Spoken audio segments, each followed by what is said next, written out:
రూపాయలు అంతకు మించి పర్చేస్ చేసిన 100 మంది ఫస్ట్ కస్టమర్లకి రూపాయికే చీర టిఆర్ఈ సారీస్ లో ఆషాఢం షాపింగ్ చేసుకోండి.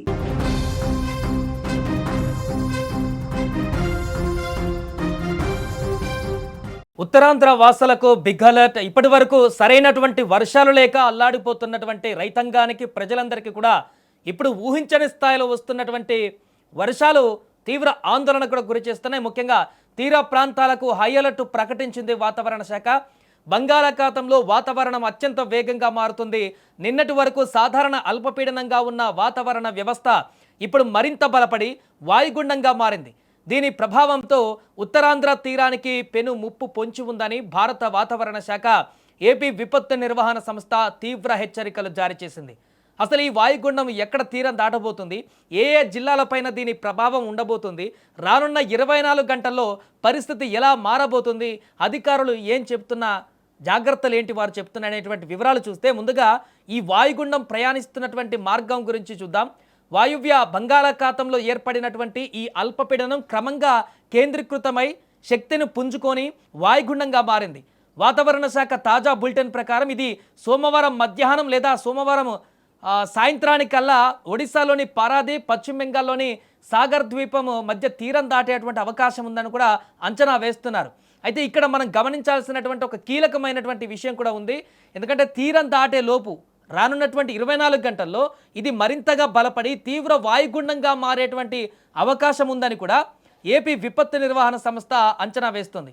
ఇది నేరుగా ఏపీలో తీరం దాటకపోయినా దీని యొక్క మేఘాల విస్తరణ అనేటిది ఖచ్చితంగా గాలుల ప్రభావం ఉత్తరాంధ్ర జిల్లాలపైన తీవ్ర స్థాయిలో ఉండనుంది అని కూడా తెలుస్తుంది. సో వాయుగుండ ప్రభావం ఉత్తరాంధ్రపై ఎలా ఉండబోతుందంటే తీరం దాటేటువంటి సమయంలో సముద్రం పరిస్థితి అత్యంత భయానకంగా అల్లకల్లోలంగా మారబోతుంది.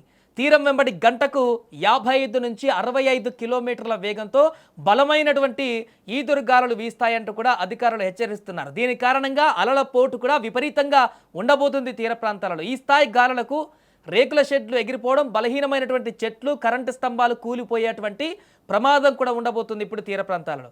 వర్షాల విషయానికి వస్తే ఇక జూలై 29 వరకు ముఖ్యంగా శ్రీకాకుళం, విజయనగరం, పార్వతీపురం మన్యం, అల్లూరి సీతారామరాజు జిల్లాలో ఉరుములు మెరుపులతో కూడినటువంటి భారీ వర్షాలు కురిసే అవకాశం ఉంది. మిగతా జిల్లాలలో మోస్తారు వర్షాలు పడవచ్చు. అకస్మాత్తుగా కురిసేటువంటి ఈ భారీ వర్షాలకు లోతట్టు ప్రాంతాలు కూడా జలమయమయ్యేటువంటి ప్రమాదం కూడా ఉంది. గిరిజన ప్రాంతాలలో కొండ చర్యలు విరిగిపడే లేదా వాగులు పొంగి పొర్లేటువంటి అవకాశం కూడా ఉండబోతుంది. ఎందుకంటే వాయుగుండంతో వస్తున్నటువంటి భారీ వర్షాలు అనేటివి ఒక్కసారిగా కుండపోతగా కురిచేటువంటి అవకాశం ఉంది. ఈ విపత్కర పరిస్థితుల దృష్ట్యా ప్రభుత్వ యంత్రాంగం కూడా పూర్తిగా అప్రమత్తమైంది. మత్స్యకారులకు కఠిన హెచ్చరికలు జారీ చేసింది. ఎట్టి పరిస్థితుల్లోనూ సముద్రంలోకి వేటకు వెళ్ళకూడదని, సముద్రంలో అలలు భారీగా ఎగిసిపడే ప్రమాదం ఉన్నందున వాతావరణం పూర్తిగా సద్దుమణిగే వరకు వేటను నిలిపివేయాలంటూ కూడా ఇప్పటికే స్పష్టమైనటువంటి ఆదేశాలు ఇచ్చింది. అలాగే తీర ప్రాంత ప్రజలు, లోతట్టు ప్రాంతాల వారు కూడా చాలా అప్రమత్తంగా ఉండాలి. ఈదురుగాలులు వీస్తున్నప్పుడు ఎవరు కూడా చెట్ల కింద, విద్యుత్ స్తంభాల దగ్గర కానీ, అలాగే శిథిలావస్థలో ఉన్నటువంటి పాత భవనాల దగ్గర కానీ ఆశ్రయం పొందకూడదు. పల్లపు ప్రాంతాలలో ఉన్నవారు సురక్షిత ప్రాంతాలకు వెళ్ళడం కూడా మంచిదంటూ సూచిస్తున్నారు. ప్రకృతి విపత్తుల సమయంలో భయపడడం కంటే కూడా అప్రమత్తంగా ఉండడమే మనకు శ్రీరామ రక్ష. ఈ సమయంలో కరెంటు పోయేటువంటి అవకాశాలు కూడా ఎక్కువ. ఎందుకంటే బలమైనటువంటి గాలులు కాబట్టి గాలులకు కరెంటు పోల్స్ తెగేటువంటి అవకాశం ఉంటుంది. చాలా ప్రాంతాల్లో ట్రాన్స్ఫార్మర్లు కూడా పేలిపోయేటువంటి ప్రమాదం ఉంటుంది. కాబట్టి అక్కడ కరెంటు కూడా నిలిచిపోయేటువంటి అవకాశం ఉంటుంది చాలా ప్రాంతాల్లో. కాబట్టి మొబైల్ ఫోన్లకు ఫుల్ ఛార్జింగ్ పెట్టుకొని ఎమర్జెన్సీ లైట్లు అందుబాటులో ఉంచుకోండి.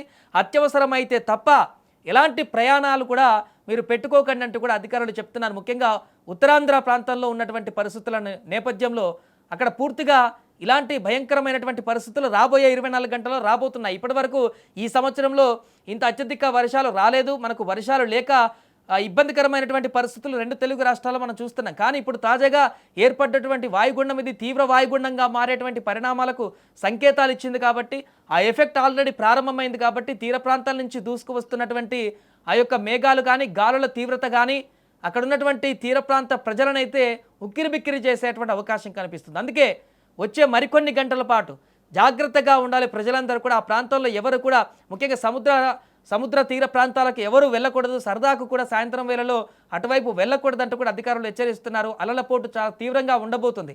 తీర ప్రాంతాలలో చాలా పైకి అలలు కూడా ఎగిసిపడేటువంటి అవకాశం ఉంది. కాబట్టి ఎవరు కూడా సముద్రంకి వెళ్ళి అక్కడ నీళ్ళ దగ్గర ఆటలాడుకోవడం కోసమో లేకుంటే సరదా కోసమో వెళ్ళేటువంటి ప్రయత్నం కూడా చేయొద్దంటూ విజ్ఞప్తి చేస్తున్నారు. మరొక వైపు ఈ బలమైనటువంటి గాలులు వచ్చేటువంటి సందర్భంలో రేకుల షెడ్లు కానీ ఆ గుడిసెలు కానీ అలాంటి ఇల్లులు ఉన్నటువంటి వారందరూ కూడా అక్కడ ఖాళీ చేసి అక్కడి నుంచి పునరావాస కేంద్రాలకి వెళ్ళాలంటూ చెప్తున్నారు.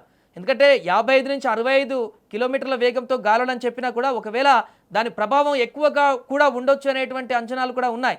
80-90 కిలోమీటర్ల వేగంతో కూడా వచ్చినా కూడా ఆశ్చర్యపోనవసరం లేదు. ఎందుకంటే ఆ యొక్క వాయుగుండ తీవ్ర వాయుగుండంగా మారినాక అది ఎలా తన రూపురేఖను మార్చుకుంటుందో ఇప్పుడే ఊహించలేం. కాబట్టి అధికారులు ముందస్తుగా జాగ్రత్తలు అయితే చేస్తున్నారు. ఏదేమైనా కూడా రాబోయే 24 గంటలలో ఉత్తరాంధ్రలో తీర ప్రాంత పరిస్థితులంతా కూడా ఈ వాయుగుండం ప్రభావంతో తీవ్ర అల్లకల్లోలంగా మారేటువంటి అవకాశం ఉన్నట్టుగా చెప్తున్నారు. ఈ యొక్క హెవీ వర్షాల నుంచి తట్టుకునేందుకు ప్రజలందరూ కూడా సిద్ధంగా ఉండాలంటూ కూడా అధికారులు విజ్ఞప్తి చేస్తున్నారు.